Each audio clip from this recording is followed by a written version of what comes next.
All right, this is for the language arts teachers. Lesson number 2.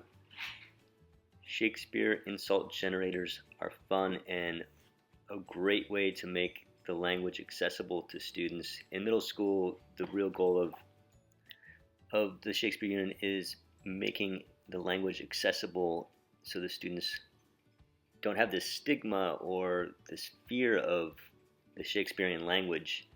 And they can recognize that it's fun and exciting, and even though it's challenging, they're capable of understanding some of the language, and the insult generators is a great way for that to happen. And it just breaks the ice. They get really into it.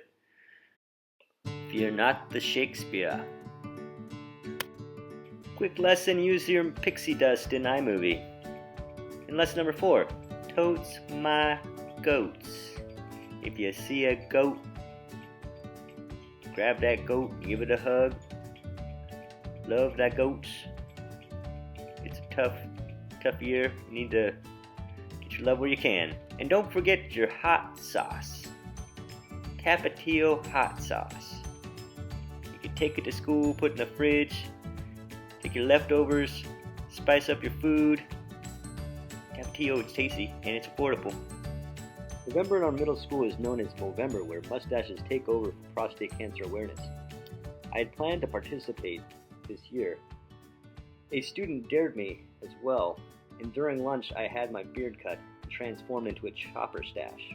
My street cred instantly went up for most students, although a few colleagues of mine found my new facial hairstyle quite questionable. So don't be afraid to play the part of the fool, which makes a good transition in this lesson of Barbie puppet shows. It's important to model the goofiness that you want to see exuded in the classroom. So when you give a middle schooler a Barbie and say, act out a scene from Ulysses that we've been reading, they're like, all right, sounds like fun. Let's do this. So it's good to mix up the student assessments in various ways, be it puppet shows, Barbie puppet shows, skits. Just make it fun. Have a good time.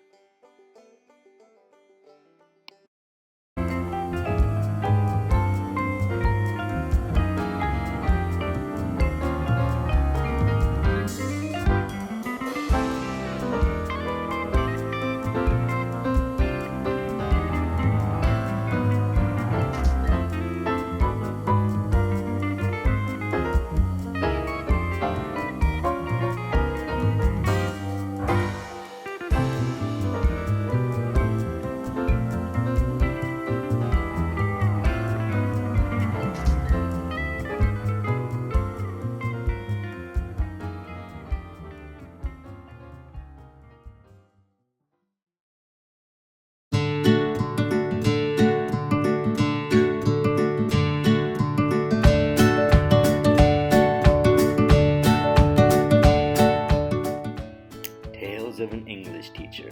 One of the most challenging and rewarding aspects of being an English teacher and language arts teacher is reading the students' papers or stories. I had a big project for them in the Myth unit of creating their own, and one girl in particular was super excited about her story, and I'll read a passage that caught my attention. When the bright star was done growing, she was huge. She stayed like that for 2 weeks until the dull star started growing. Just like the first time it happened, all the other stars, included the bright star, were amazed at the sight. And when the dull star stopped growing, he was smaller than the bright star, but he was still huge compared to the other stars. All the other stars were masturbating on what happened for 3 weeks. The confusion went on. Then one day, blah, blah, blah. That's what just killed me. I was reading through this paper this fairly early on in her story. This thing went on and on and on, but it just made me laugh. I realized the student didn't know what masturbating meant, but it was a funny. I'm pretty sure she meant debating, and I fixed that for her. There was a few other mistakes in there, obviously, but that one just killed me. So that's the fun stuff you get to experience as an English teacher when students make little mistakes or just the way they compose their words on a page. Well, some final thoughts.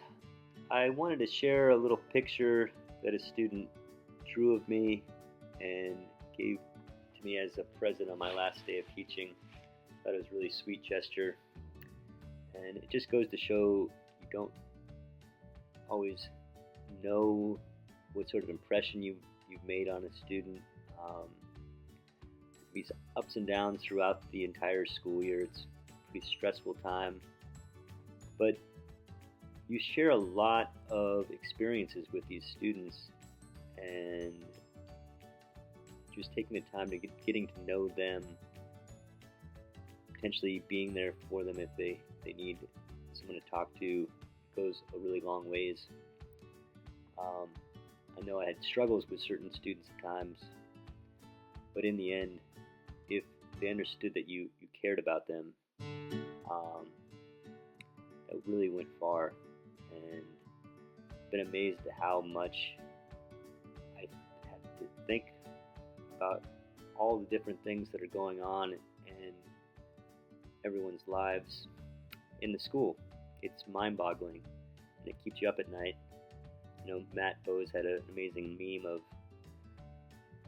that sleepless nights where you're just thinking about all these different problems that you're facing.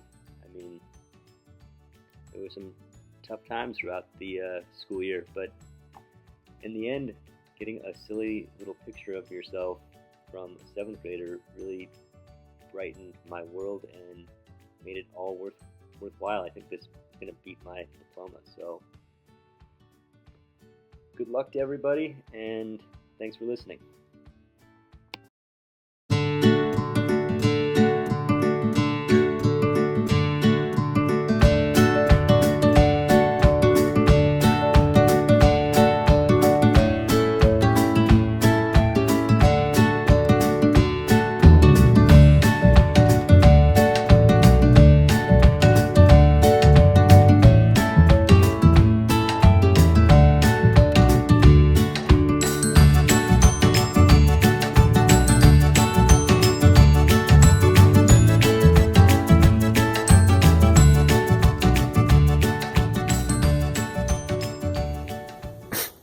Well, Katie, we made it. We made it to Santa Kahini Middle School. Now that we've heard from the kids, I feel a little bit more ready to be an effective teacher. What do you say, kids? Yeah, woo, yeah, going to school. Woohoo! So tired. Delusional.